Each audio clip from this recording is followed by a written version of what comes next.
TVC Rio apresenta Núcleo de Jornalismo.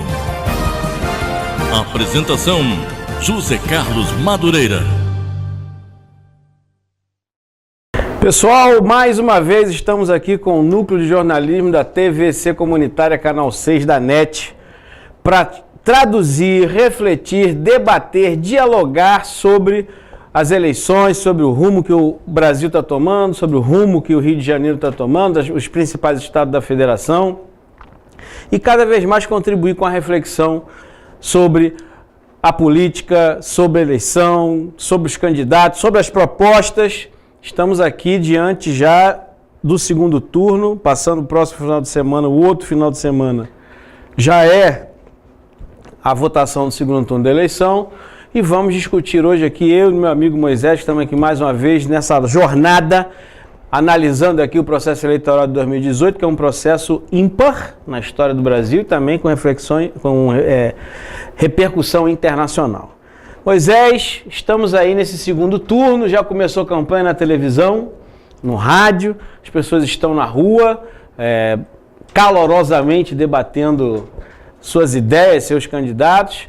Percebemos que neste segundo turno a frequência com que se dá publicidade às pesquisas diminuiu, elas não estão mais com uma frequência rápida, estão com uma frequência menor, mas estão aparecendo, e me parece aí que ao contrário do que andam dizendo, nós podemos dizer que é o seguinte: está meio congelado, né? Está meio congelado, né? Não está nem favorável para A, nem favorável para B, está ali congeladinho. Por que será que está congelado, Moisés? Olha, primeiro, mais uma vez, uma satisfação debater com o nosso Madureira, coordena aqui o Núcleo de Jornalismo, e com você que nos tem dado aí uma audiência importante. Olha, eu acho que a campanha do segundo turno, a primeira semana, em geral, é para ajustar, né? Então, essas pesquisas que saíram, tanto do Datafolha como do Ibope e outras pesquisas menores aí, não mudou o cenário do final do primeiro turno, lá da eleição do primeiro turno. O próprio Ibope disse que o Haddad recebeu 10 pontos e o Bolsonaro 10 pontos. Então, tá igual. Se o Haddad estava atrás, e está atrás ainda na pesquisa e tal, se ele recebeu os mesmos pontos do outro, quer dizer que ele captou mais votos do que o Bolsonaro, certo? E essas pesquisas aí não diferenciaram muito. Então, isso demonstra para os democratas que tem um campo enorme ainda para ser trabalhado, certo? E tem outras experiências, a experiência mesmo da campanha Dilma versus Aécio, que nesse período do segundo turno... A diferença era a mesma. Não, e o Aécio estava na frente. Exatamente. Certo? Quer dizer, o Aécio estava na frente e a Dilma conseguiu inverter e tal, etc. Então, não tem nada perdido, tem que ter muita luta para defender a democracia. Eu queria destacar algumas colocações aí de vários segmentos democráticos, no sentido de intervir, porque no primeiro momento se sugeriu uma frente democrática e tal, alguns segmentos não se apresentaram para a luta, mas agora nós estamos vendo vários, o ator mesmo, que é o Nascimento lá daquele filme muito conhecido por todos, o Wagner Moura, que ele fez um vídeo e ele chamou, inclusive, diretamente o Fernando Henrique, chamou a Marina, chamou o Ciro a serrar fileiras, porque a luta não era de PT, de qualquer partido, e sim uma luta da civilização contra a barbárie. Nós tivemos um vídeo muito importante do senador Requião, dizendo que o que está em jogo é a nação, é a pátria, é a soberania, não se trata agora de votar em partido nenhum, se trata em defender o processo democrático. E aí, que eu queria levantar, que tem segmentos, por exemplo, a Alemanha, né, mandou congelar os investimentos, certo? Se a toada é essa, e eles conhecem muito bem o que é o fascismo, devido à implantação... A experiência própria, né? Do nazismo e tal, nós não vamos intervir, botar investimento num país que está caminhando para uma situação de confronto com a democracia e tal, certo? Então, eu acho que tem todos os elementos aí. Primeiro, de que é uma campanha, como você disse, muito atípica, porque é uma campanha que é feita por um fantasma, né? Qual é o programa de governo do Bolsonaro? Certo? São frases. Você viu sobre a educação, você é um professor, o cara está propondo educação à distância para criança. Para criança também. Para criança. É o quê? Todo mundo ficar em casa. Então, você podia falar muito bem disso. Qual a importância das crianças irem para as creches, irem para as escolas, conhecer os amigos, fazer interação e tal, para não ser um maluco que vive sozinho no quarto, etc., apenas com a sua família.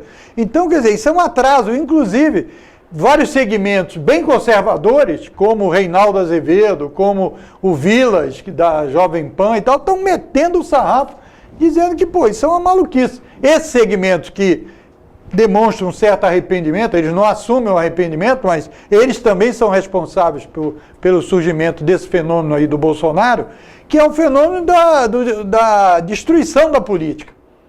E a gente que tem alguma experiência, né, de luta contra a ditadura, de movimento social, sabe que se não for a luta democrática, vai ser o quê?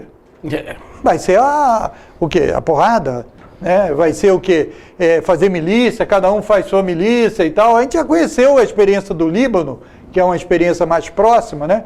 Que viveu um período de guerra civil, onde cada grupo se reunia, pegava suas armas e saía aí disputando território, etc. Nós conhecemos os grupos aí de bandidos organizados em algumas comunidades e tal, que aterrorizam as comunidades.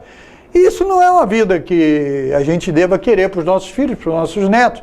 A gente quer um debate civilizado, onde a pessoa que tem pensamento contrário ao seu possa conviver, e o debate é que vai permitir dirimir as dúvidas ou manter as posições, e a maioria da população. E nós estamos vendo uma eleição onde as autoridades do próprio Tribunal Superior só agora conseguiu caçar, parece que primeiro 35 notícias falsas, e parece que recentemente agora se proibiu o tal do kit gay, que nunca houve esse kit gay.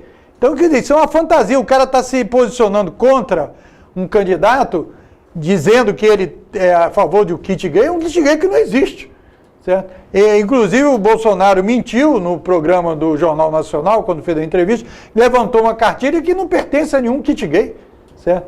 Distribuíram uma madeira com um pênis, parece, desenhado, não sei o quê, um troço totalmente maluco, certo? Então é uma fantasia, uma eleição, e o cara foge do debate. Aí, pô, isso é outra coisa que é absurda. Como é que o cara diz que tem um atestado médico e ao mesmo tempo vai para comício dele, vai para reuniões, etc, tal, fala muito mais do que os 15 minutos, e a justiça não fala nada, certo? Então, quer dizer, eu acho que nós temos que redobrar a discussão, porque estamos enfrentando um tipo de campanha do submundo das notícias falsas, que tem a ver, inclusive, com a psicologia, né? Esse estudo dessa empresa estrangeira,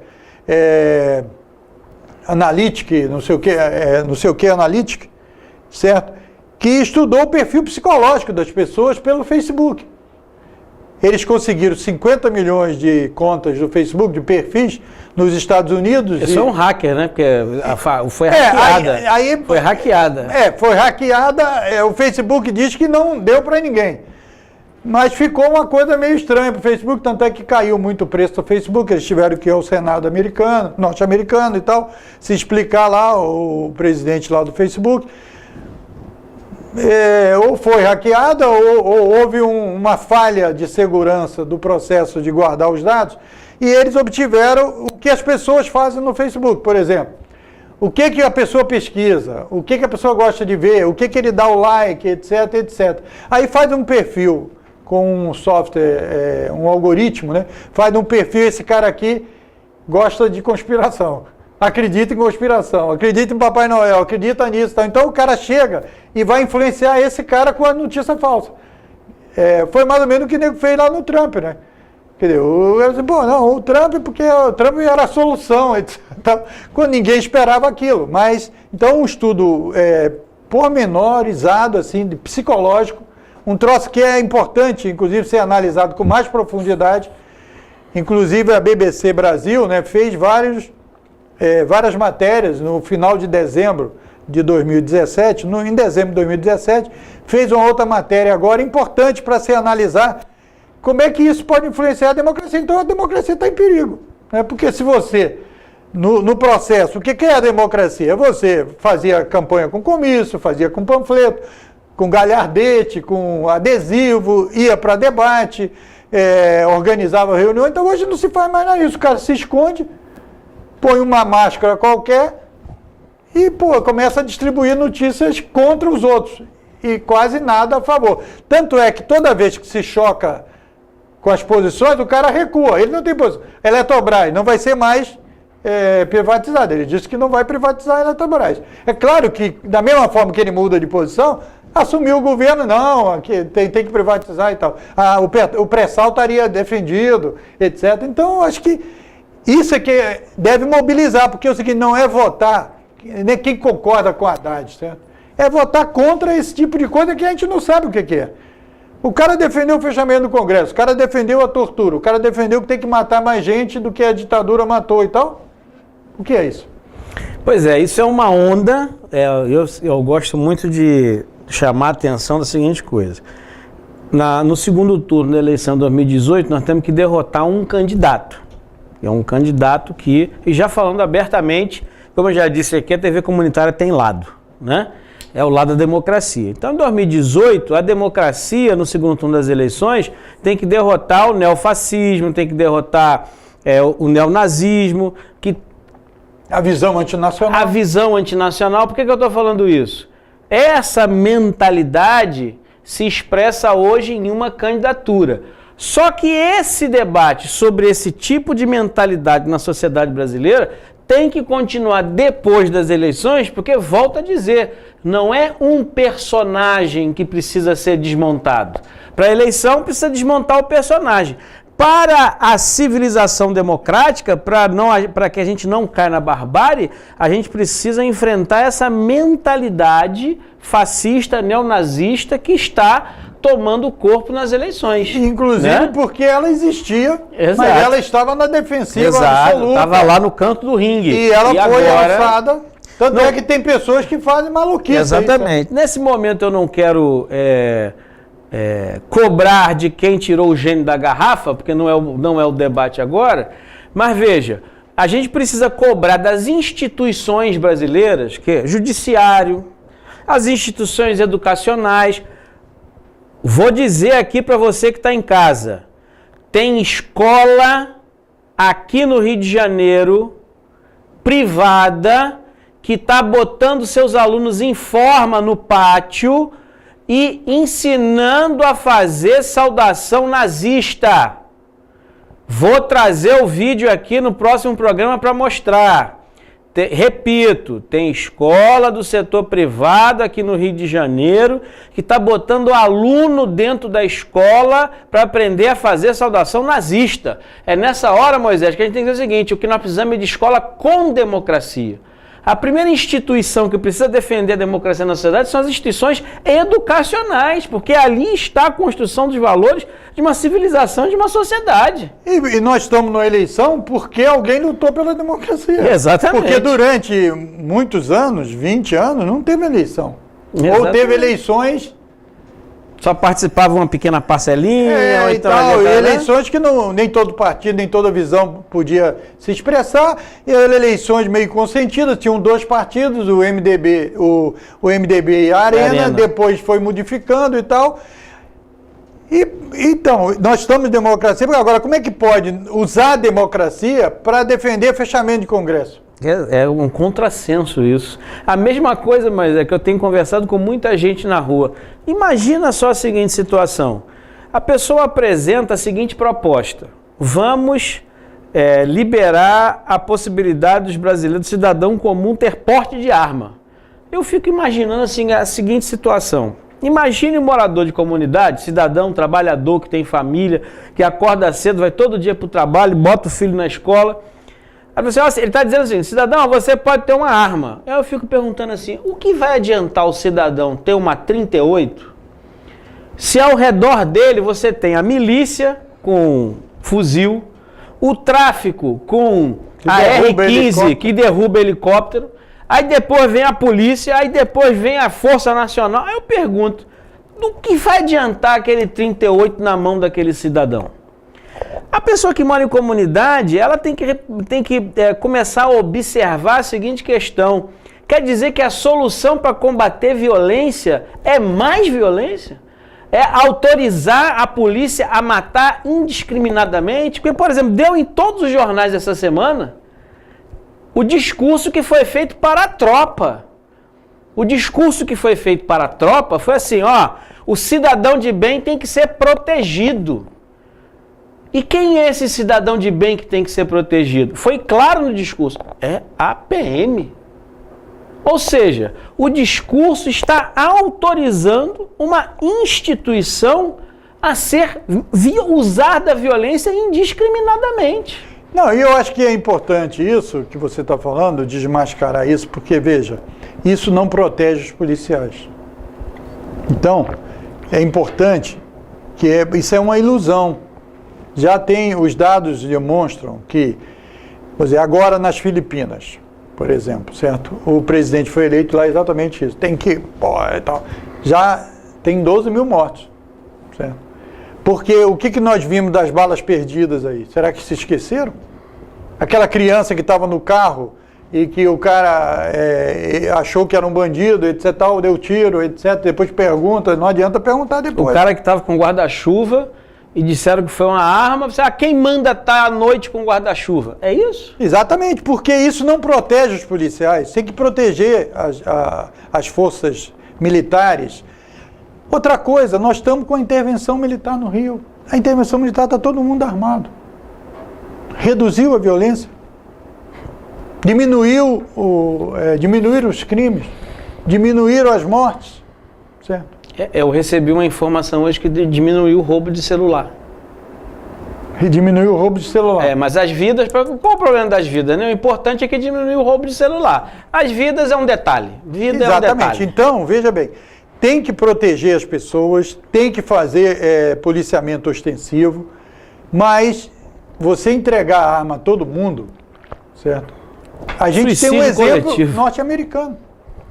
O cara entra numa escola e mata as crianças. Exatamente. E é isso que estão defendendo aqui. O cara vai no edifício e mira um festival que está acontecendo ali no estacionamento. Atira, ninguém vai saber. Atira e tal, etc. Não, até se o cara foi preso, parece que foi morto. Mas é um cara que matou 80. Certo? Então, quer dizer, essa política é uma política... Tem esses países desenvolvidos, certo? Quer dizer, não pode querer exportar uma política para nosso país em desenvolvimento, certo? Contrário ao que eles estão fazendo lá. Eles fazem lá uma outra política, certo? Como a Europa, etc. Agora mesmo o Canadá hoje começou, hoje nós estamos gravando aqui na quarta-feira, não é isso? Dia 17, liberou a maconha para vender em farmácia. O grande problema, Moisés, que a gente tem que, em algum momento, a sociedade brasileira tem que enfrentar este debate. Mas vamos começar a botar aí alguma sementinha nessa discussão. As pessoas ficam horrorizadas com os consumidores, mas não ficam horrorizadas com quem produz e faz comércio. Porque se você combate quem produz e quem faz o comércio, você vai ter menos consumidor. Isso é uma linha de raciocínio. A outra linha de raciocínio, por que as pessoas são contra a legalização ou a descriminalização do uso da droga? Jogo de interesse econômico. Porque tem uma meia dúzia que ganha muito dinheiro com o tráfico, com o comércio irregular e não quer a legalização. Porque a legalização significa o quê, Moisés? Pagar imposto. Aí ninguém quer pagar imposto, então deixa como está no tráfico, na ilegalidade, porque na ilegalidade uma meia dúzia ganha mais, uma meia dúzia controla todo o comércio de tráfico e ninguém fala no comércio. Veja, a crítica que faz é a seguinte: eu não quero a juventude usando, mas ninguém discute como combater quem faz o comércio. Essa é uma coisa. E a outra coisa que você levantou, porque eu vou aproveitar para fazer a bola. Pai, você que mora em comunidade, você que bota seu filho na escola todo dia, leva lá livro, ele tem merenda, tem uniforme, Sabe o que ele está dizendo para você que está em casa, que tem que ter ensino à distância desde o fundamental, que o seu filho vai ficar dentro de casa enquanto você vai para o trabalho. Olha o perigo! Que seu filho não vai ter a merenda durante o dia e não vai ter quem passe a merenda para ele porque ele vai estar em casa no ensino à distância. Pai, reflita. Estão querendo tirar direito do seu filho. Estão querendo tirar seu filho da escola. Quando a alternativa é uma escola de tempo integral. Exatamente. Já disse Darcy Ribeiro, já disse estudiosos do assunto, que as crianças têm que estar nas escolas, seja na parte da tarde, fazendo recuperação, aprendendo outros ofícios, etc. E não você esvaziar a escola. Exato. Porque a escola é um lugar de convívio. Se você esvazia a escola, onde vai estar seu filho? No meio do tiroteio. Não, e no meio do fogo cruzado, no meio da bala perdida. Essa é a proposta que estão apresentando para vocês. TV comunitária não vai ficar calada, não. Isso, essa linha aí educacional é totalmente furada. O que eu acho importante é que a militância, né, quer dizer, envolvida nos movimentos sociais, porque aqui é uma TV de movimentos sociais, essa TV só existe porque nós temos democracia, e a nossa luta é pela democracia mais ampla nos meios de comunicação. Você citou as instituições que têm que reagir, a mídia comercial tem que reagir também. Rede Globo, Bandeirantes, SBT, isso, tem que se posicionar. Essa mídia comercial é uma das responsáveis por isso estar acontecendo. Por quê? Porque ela cerrou fileiras, certo? Cerrou fileira em torno da destruição da política. E, vindo a destruição da política, o que entra é a violência. E a violência não vai poupar a Rede Globo, não vai poupar a SBT, não vai poupar a Bandeirante, qualquer outro canal de televisão. E veja, é um candidato que desrespeita todo mundo, todos os jornalistas. Ele acabou o primeiro turno em primeiro lugar, e o que ele fez? Ele falou com algum jornalista? Recebeu alguma pergunta? Não. Só live de casa, tal, ali. Que aí não é ameaçado, porque não se sente ameaçado, porque nenhum repórter pode fazer alguma pergunta constrangedora, então é só ali. Não, exatamente, porque quando os setores populares, setores democráticos, a esquerda, viu que havia um fechamento da mídia para outras posições, outro mundo é possível, não queriam discutir as coisas e tal, ela utilizou dessas mídias diretas e tal, Facebook, YouTube, essas coisas e tal, para romper esse monopólio. E eles continuaram fechados e tal. Agora veja que todo esse uso dos setores democráticos dessa mídia não criou problema para a mídia comercial no sentido dela colocar em xeque, certo? Quer dizer, a possibilidade da existência da democracia. Como disse um dos articulistas conservadores, que é o Reinaldo Azevedo, ele disse o seguinte: eu fiz 4 livros contra o PT, eu criei o termo petralha e nunca fui ameaçado de morte. Agora, quando ele se posiciona questionando o Bolsonaro, foi ameaçado de morte. Foi ameaçado várias vezes, ele disse isso publicamente. Então, segmentos conservadores, mas que prezam, pelo menos no discurso, a democracia, o Estado de Direito, etc. Porque o Estado de Direito, ele não garante direito só para a esquerda. Ele garante direito para todos. Você pode ser conservador, você pode ser de outro partido, etc. Então é importante que a luta agora no segundo turno não é uma questão de votar em PT. Por mais que o instrumento para derrotar o fascismo seja votar no 13, certo? Mas é votar contra uma alternativa que acaba com a eleição. Porque nós lembramos das diretas. A luta era votar, certo?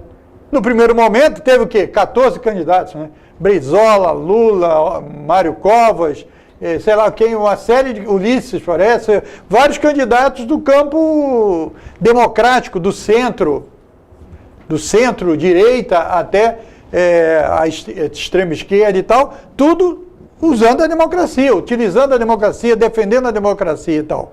E agora o que está em jogo é se vai ter eleição ou não, porque o vice do Bolsonaro já disse que acha que para constituinte não tem que ter eleição, tem que fazer uma eleição, uma constituinte dos iluminados, daqueles de alguns professores, etc. Tal. Então, se ele defende não eleger deputado constituinte, porque é isso que se trata... Ou seja, ele está tirando o povo do processo. Do processo. Então, também, para presidente, não.